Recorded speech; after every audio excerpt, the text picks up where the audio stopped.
नमस्कार मित्रों, धर्मा कथा चैनल पर आप सभी का स्वागत है।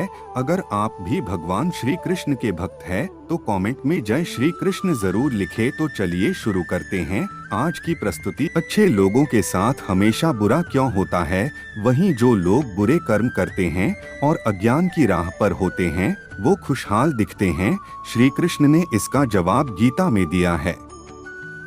आपने महसूस किया होगा कि जो लोग अच्छे कर्म करते हैं वो परेशान रहते हैं, वहीं जो बुरे कर्म करते हैं वो खुशी से रह रहे होते हैं। अच्छे कर्म करने वाले परेशान होते हैं कि आखिर उन्हें इतनी परीक्षा क्यों देनी पड़ रही है, जबकि जो अधर्म की राह में हैं वो खुश हैं और जिंदगी का लुत्फ उठा रहे हैं। अगर आपके मन में भी ये सवाल आया है तो आज हम आपको इसका जवाब देंगे। ये जवाब वो है जो भगवत गीता में लिखा है और श्री कृष्ण ने अर्जुन को दिया था। भगवत गीता में वर्णित कथा के अनुसार जब भी अर्जुन के मन में कोई दुविधा होती थी तो वो श्री कृष्ण के पास पहुंच जाते थे। एक बार की बात है, अर्जुन भगवान श्री कृष्ण के समीप आकर कहा कि वो दुविधा में हैं और इसका जवाब वो श्री कृष्ण से चाहते हैं। श्री कृष्ण ने पूछा कि क्या सवाल है? अर्जुन ने कहा, मुझे ये जानना है कि अच्छे लोगों के साथ हमेशा बुरा ही क्यों होता है,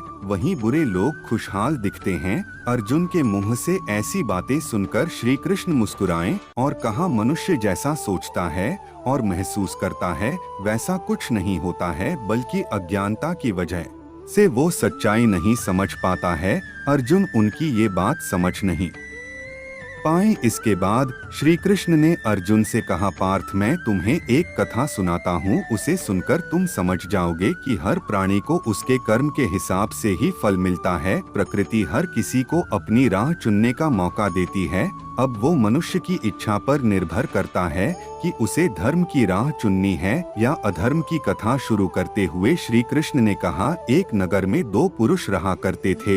एक पुरुष व्यापारी था जिसके जीवन में धर्म की बहुत महत्ता थी। वो पूजा पाठ में यकीन रखता था। वो हर रोज मंदिर जाता था और दान धर्म भी करता था और हर रोज भगवान की पूजा करता था। वहीं दूसरा पुरुष बिल्कुल विपरीत था। वो हर रोज मंदिर तो जाता था लेकिन पूजा करने नहीं, बल्कि मंदिर के बाहर से जूते चप्पल चुराने। उसे दान और धर्म से कोई लेना देना नहीं था। समय बीतता गया और एक दिन बहुत जोर की बारिश हो रही थी। इस वजह से मंदिर में पुजारी के अलावा कोई नहीं था। ये बात जब दूसरे पुरुष को पता चली तो उसने सोचा कि ये सही मौका है मंदिर का धन चुराने का। पंडित से नजर बचाकर उसने मंदिर का सारा धन चुरा लिया। उसी समय धर्म कर्म में विश्वास रखने वाला व्यक्ति भी मंदिर पहुंचा। दुर्भाग्य से मंदिर के पुजारी ने उसे ही चोर समझ लिया और चिल्लाने लगे। वहां लोग एकत्र हो गए और उसे बहुत मारा। किसी तरह वो बचते बचाते वहां से निकला तो दुर्भाग्य ने उसका साथ वहां भी नहीं छोड़ा। मंदिर के बाहर वो एक गाड़ी से टकरा गया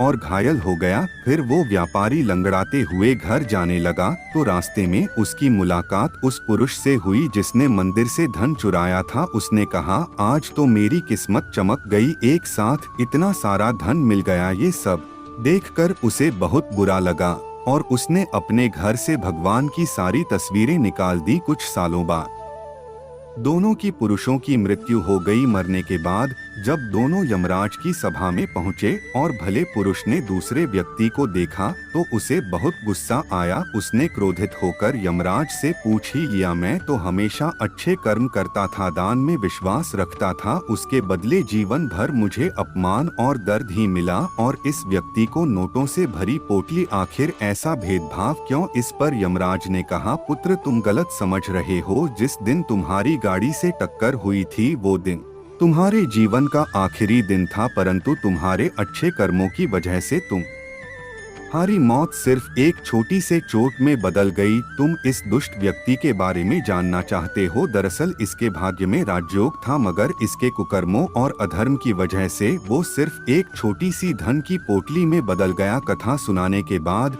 श्री कृष्ण अर्जुन से कहते हैं, पार्थ क्या अब तुम्हें तुम्हारे सवाल का जवाब मिल गया? ऐसा सोचना कि भगवान तुम्हारे कर्मों को नजरअंदाज कर रहे हैं, ये बिल्कुल भी सत्य नहीं है। भगवान हमें कब क्या किस रूप में दे रहा है मनुष्य को समझ में नहीं आता है, मगर आप अच्छे कर्म करते रहें तो भगवान की कृपा हमेशा बनी रहती है, इसलिए अपने अच्छे कर्मों को बदलना नहीं चाहिए क्योंकि उसका फल हमें इसी जीवन में मिलता है। इसलिए मनुष्य का फर्ज है कि वो हमेशा अच्छे कर्म करते रहें, क्योंकि श्री कृष्ण ने गीता में भी बताया है कि किसी के द्वारा किया गया कर्म बेकार नहीं जाता है, चाहे वो अच्छा हो या बुरा। तो मित्रों, आज के लिए बस इतना ही। उम्मीद करते हैं हमारे द्वारा दी गई जानकारी आपको पसंद आई होगी। तो मित्रों, अगर ये वीडियो आपको पसंद आई हो तो लाइक और शेयर जरूर करें। अगर आपने हमारे चैनल को सब्सक्राइब नहीं किया है तो सब्सक्राइब जरूर कर लीजिए। और हाँ, वीडियो को अंत तक देखने के लिए आपका बहुत बहुत शुक्रिया।